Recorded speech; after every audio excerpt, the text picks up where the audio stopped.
अस्सलाम वालेकुम। आज हमारे पास है लेक्चर 8, एक्सरसाइज है 1.2 और उसका लास्ट वाला क्वेश्चन है क्वेश्चन नंबर 5। कह रहा है कि सिंप्लीफाई द फॉलोइंग, मतलब हमने इसको सिंप्लीफाई करना है। इसका फर्स्ट पार्ट है क्वेश्चन नंबर 5 का। अब यहाँ देखो मैंने 25 को लिख लिया, 5 की 2 25 होता है, 5 ज़ा 25, 5 की 2 बनते थे, 5 लिख लिए हैं। 243 को जब ओपन किया है, इसको 3 के साथ डिवाइड किया, 81 आया। 81 को फिर 3 के साथ किया 27, फिर 3 के साथ किया 9, फिर 3 के साथ किया 3 और 3 1 जार 3। अब ये 3 कितने बन गए, काउंट कर लो, 1 2 3 4 5, 3 की 5 लिख लिया 243 की जगह पे। अब मेरी कोशिश है कि जो बाहर एक्सपोनेंट में है उनके डिनोमिनेटर में जो है ना, मैं ज़्यादातर उसको उसी की फॉर्म में लेके आऊँ ताकि कैंसिलेशन हो सके। अब 16 होता है 2 की 4, 2 1 2 3 4, 16 के फैक्टर निकाले हैं तो वो 2 के 4 निकले हैं, 8 के निकाले हैं तो वो 2 के 3 निकले हैं। ऊपर नीचे कैंसिलेशन होती है, 5 5 के साथ कट गया, 2 2 के साथ कट गया, 4 4 के साथ कट गया, 3 3 के साथ कट गया। हमारे पास जो बाकी बच गए हैं वो वैसे लिख लिए, 5 की 3, इधर बच गया 3 की 3, इधर 2 की 5, इधर 2 की 4। इनको ओपन कर लिया। 5 को जब हम 3 टाइम ओपन करते हैं तो हमारे पास होता है 125, और 3 की 3 मतलब 3 को 3 टाइम मल्टीप्लाई किया तो वो होता है 27। 2 को 5 टाइम ओपन किया 32, और 2 को 4 टाइम ओपन किया 16। अब 125 को 27 के साथ मल्टीप्लाई किया तो ये निकला 3375। 32 को 16 के साथ मल्टीप्लाई किया तो ये निकला 512, और हमारे पास से यही इसका आंसर है। इसके बाद है हमारे पास क्वेश्चन नंबर 5 का पार्ट सेकंड। अब पार्ट सेकंड पे ज़रा गौर करना है, इसको भी हमने सिंप्लीफाई करना है। इजी मेथड से करवाऊंगा, आसान से, कि आप लोगों को आसानी से समझ आ सके। 54 को वैसे लिख लिया, ये है रेडिकल की फॉर्म में, ये क्यूब रूट है, इसको मैं एक्सपोनेंशियल में कन्वर्ट करने लगा हूँ। अब इसके बाद क्या है 3, तो ये हो जाएगा 1/3, एक्सपोनेंशियल में कन्वर्ट कर दिया। 9 होता है 3 की 2, x + 1 प्लस 216। 216 के अगर फैक्टर निकालोगे तो ये बनेगा 2 की 3 और 3 की 3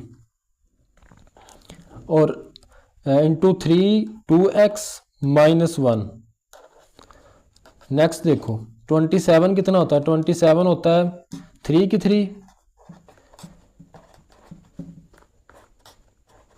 इसके फैक्टर लिख लिए। 54 को वैसे रहने देना है, 3 की 3 2x और 1/3। ये 3 इस 3 के साथ कट गया, इस ये 2 एक्सपोनेंट के साथ हमने लॉग किए हुए हैं कि अगर एक्सपोनेंट हो, बार भी उसके एक्सपोनेंट हो, ब्रैकेट में हो, तो वो मल्टीप्लिकेशन हो जाती है। ये 2x के साथ भी मल्टीप्लाई होगा, 2 1 के साथ भी मल्टीप्लाई होगा, तो 2x के साथ हुआ 2x, 2 1 जार 2 प्लस 2 की 3 भी वैसे लिख लिया, 3 की 3 भी वैसे लिख लिया, और साथ 3 की 2x - 1 भी साथ लिख लिया। समझ आइए। अब ऊपर क्या रह गया, 54 को भी वैसे रहने दो, यहाँ 3 की 2x बच गया ओवर, ये ज़रा गौर करना है, ऊपर 3 की 2x आ गया है। मैंने पहले इस टाइप के क्वेश्चन किए, मैंने कहा था कि मेरी कोशिश होगी कि मैं ना अगर तो जो है x में है, n में है, पहले क्वेश्चनों में n में था, में भी थे और x में भी थे, उनको सिंपल कॉमन लेके कैंसिलेशन की है, तो सेम वही काम यहाँ करना है। अब ये भी 3 की 2x है, ये भी 3 की 2x है, किसी तरह मैं ना नीचे से 3 की 2x को कॉमन लूँगा, तो उसके लिए मैं इनको तोड़ दूंगा, इस वाली टर्म को मैं लिख सकता हूँ इसको 3 की 2x डॉट 3 की 2, बेस 1 हो गई, मल्टीप्लाई में पावर्स ऐड होती हैं, दोबारा ऐड किया तो यही बन गया प्लस। अब ज़रा गौर करना, 2 की 3 तो वैसे रह गया, ये दोनों बेस सेम है तो पावर्स क्या होंगी, ऐड। 3 की 2x - 1 प्लस 3 अब ऊपर इसको नहीं करते, पहले नीचे से सिंप्लीफाई कर देते हैं। अब ज़रा यहाँ ये 3 की 2x वैसे रहेगा, डॉट 3 की 2 प्लस 2 की 3 में से 1 निकला प्लस का 2, 3 की 2x प्लस 2 रह गया। अब ये भी 3 की 2x है, इसी तरह मैं इसको भी तोड़ लूँगा। 3 की 2x 3 अलहदा कर दिया, 3 की 2 अलहदा कर दूंगा।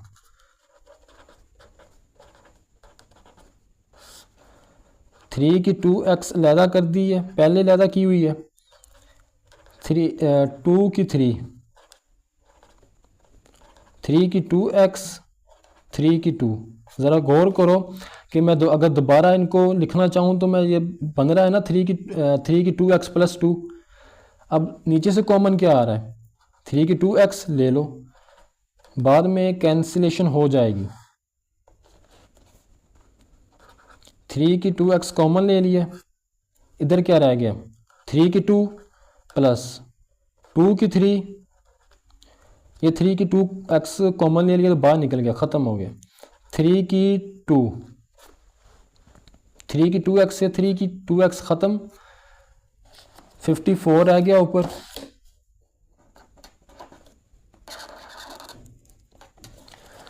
अब नीचे ज़रा गौर करो, 3 की 2 कितना होता है 9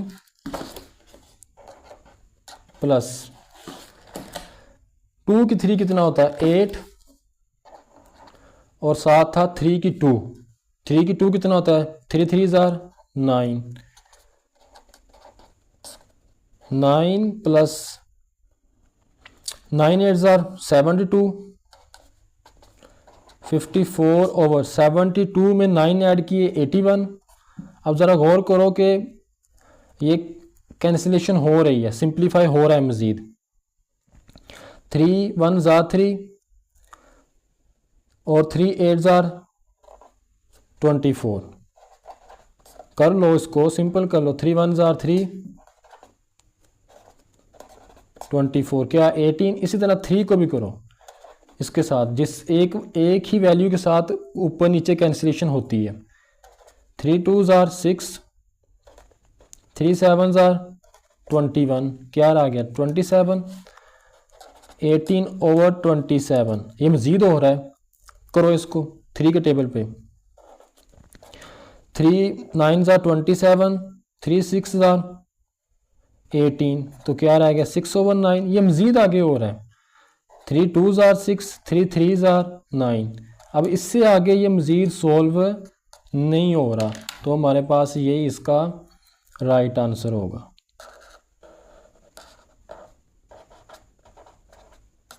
समझ आ गई है? मैं दोबारा बता देता हूँ। पहले था हमने इसको, ये थी रेडिकल की फॉर्म में, इसको कन्वर्ट किया एक्सपोनेंशियल में। उसके बाद इनके फैक्टर्स लिखे हैं, 2 16 के 9 के 27 के ऊपर, उनके एक्सपोनेंशन में जो थी ऊपर नीचे कैंसिलेशन की है।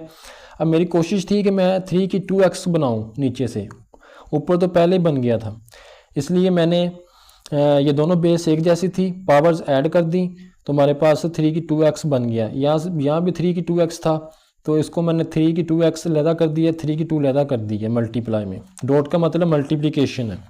3 की 2x कॉमन लिया नीचे से, ऊपर नीचे कैंसिलेशन की, जो बाकी बच गया उसको मैंने सिंप्लीफाई कर लिया, तो हमारे पास आंसर आ गया 2/3। नेक्स्ट है हमारे पास इसी का पार्ट 3।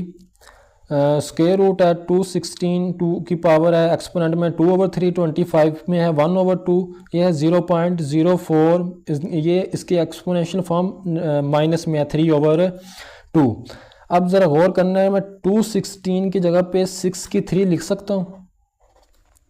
6 × 6 × 6, तो ये होता क्या है 216। अब आप लोगों ने कहना कि पीछे हमने 2 की 3 इस्तेमाल किया है।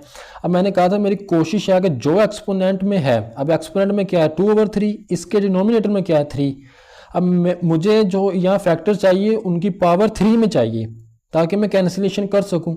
तो इसलिए अकॉर्डिंग टू क्वेश्चन या उसकी कंडीशन के मुताबिक ही करेंगे। कैलकुलेटर से करके देख लो, 6 × 6 × 6, तो ये कितना होता है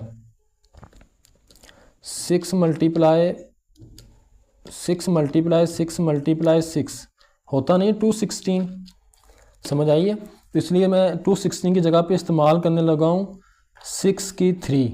इसकी एक्सपोनेंशियल फॉर्म क्या है, 2/3 वैसे लिख ली। 25 होता है 5 की 2, 1/2 ओवर। इसमें डेसिमल पॉइंट को ख़त्म करेंगे तो उसके बाद कितने डिजिट हैं, 2 डिजिट है, 2 डिजिट। तो नीचे कितने ज़ीरो आ जाएंगे, 2 ज़ीरो आ जाएंगे। और स्क्वायर रूट है तो स्क्वायर रूट ऊपर ही आ जाएगा। अब ज़रा गौर करो इस पर, ये 3 के साथ कट गया, ये क्या रह गया 6 की 2 मल्टीप्लाई, ये 2 इस 2 के साथ कट गया, क्या रह गया 5। अब ज़रा गौर करो 4/100 इसकी जो पावर है एक्सपोनेंट में है वो माइनस में है। अगर मैं इनको इंटरचेंज कर दूं, नोमिनेटर बन जाएगा डिनोमिनेटर, डिनोमिनेटर को नोमिनेटर में, तो ये पावर प्लस में आ जाएगी। 100/4 3/2, समझ आ गई है। अब ज़रा 100 को 4 पे डिवाइड करो तो ये कितना होता है, 25 नहीं होता, 25 होता है ना। तो मैं इसको नीचे कैंसिलेशन करने लगा तो हमारे पास आ जाएगा 25।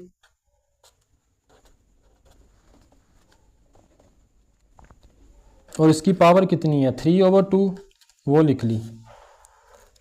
अब 25 कितना होता है,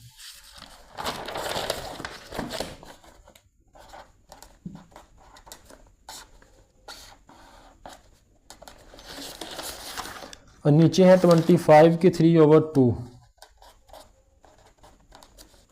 25 की जगह पे मैं लिख सकता हूँ 5 की 2।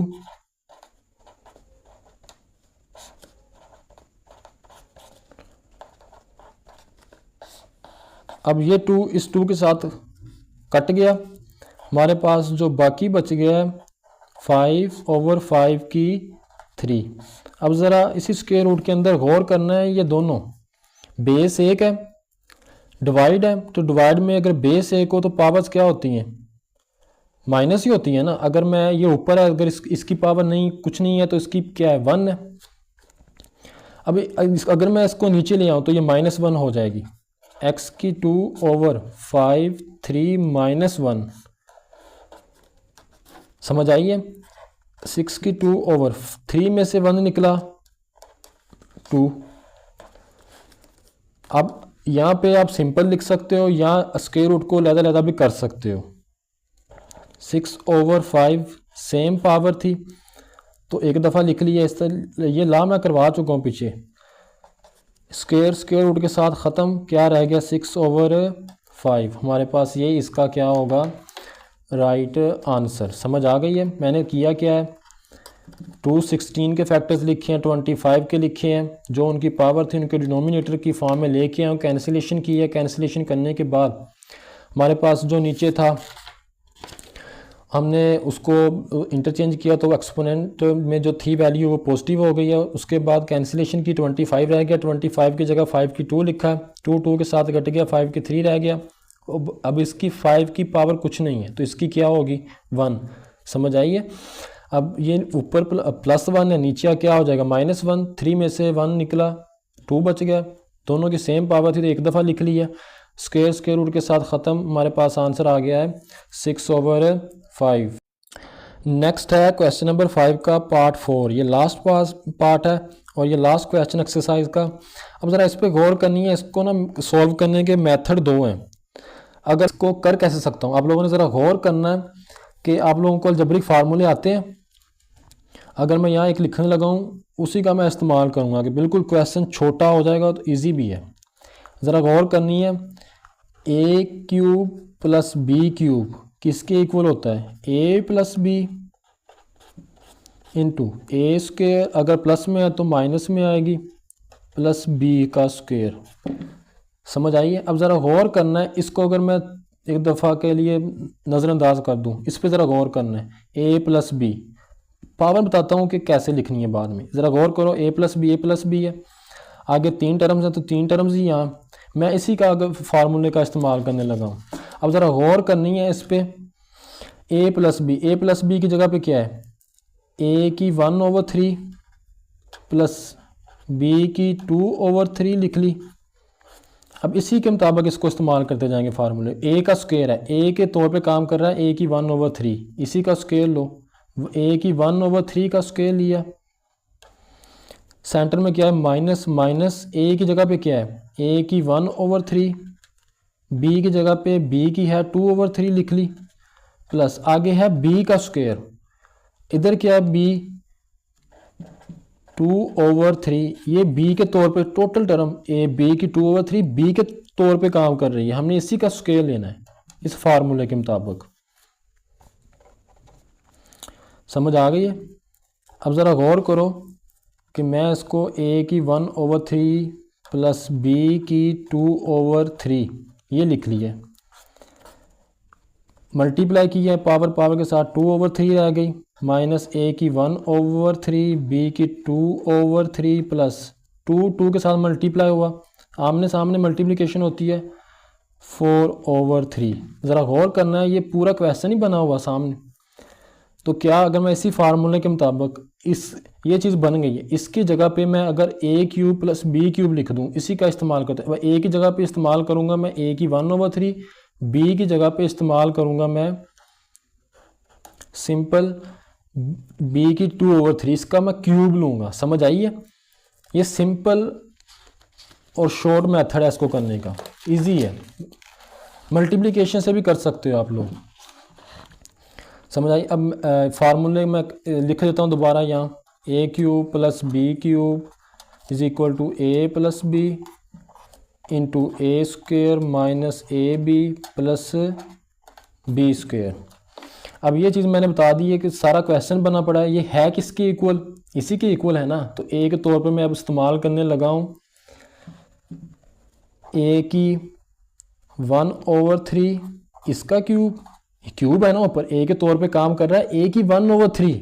समझ आइए? मैं पहले बता चुका हूँ, दोबारा बता देता हूँ कि ए के तौर पे काम कर रहा है ए की 1/3 टोटल, और बी के तौर पे काम कर रहा है बी की 2/3, प्लस है, प्लस डाल दिया, बी की 3, बी क्या है, बी है हमारे पास 2/3, इसका भी क्यूब ले लो, ये 3 इस 3 के साथ कट गया, क्या रह गया ए, प्लस ये 3 इस 3 के साथ कट गया, क्या रह गया बी का स्क्वायर। समझ आ गई है? मैं दोबारा बता देता हूँ कि मैंने इसको सॉल्व सिंपल मेथड से किया है, शॉर्ट मेथड भी है। अब ज़रा गौर करना है कि इस पे मैंने ये अलजेब्रिक फार्मूला इस्तेमाल किया है, ये अब 9 में आप लोग आगे आपको बेसिक फार्मूले आने चाहिए, अगर नहीं आते आपको वीडियो चाहिए फार्मूले की तो आपने बता देना, मैं बना दूंगा उस पर। अब ए की 1/3 प्लस बी की 2/3 है इंटू ये सारा उसने क्वेश्चन दिया हुआ है, बस इसको अगर मैं इसी फार्मूले के साथ रिलेट करूं, ज़रा गौर करनी, ये चीज़ पड़ी हुई है, मैंने बता दी है कि ये इस तरह क्वेश्चन बना हुआ, इसी फार्मूले के मुताबिक ये क्वेश्चन बना हुआ है, तो ये फार्मूला है किसके इक्वल, ए क्यूब प्लस बी क्यूब के। अब ए के तौर पे काम कर रहा है ए की टोटल 1/3, ये सारी टर्म ए के तौर पे काम कर रही है, ये बी के तौर पे काम कर रही है बी की 2/3, इसका क्यूब लूँगा। जब मैंने इस दोनों के क्यूब लिए हैं तो ऊपर नीचे कैंसिलेशन, 3 3 के साथ कट गया, ये 3 3 के साथ कट गया, बी का स्क्वायर रह गया सिंपल, और इधर ए रह गया। हमारे पास ये लास्ट क्वेश्चन था, अगर किसी को मसला हो तो पूछ ले। नेक्स्ट हम लेक्चर 9 से स्टार्ट करेंगे एक्सरसाइज, उसमें थोड़ा सा करेंगे एग्जांपल्स, इंट्रो करवाऊंगा, उसके बाद एक्सरसाइज स्टार्ट कर देंगे। अल्लाह हाफिज़।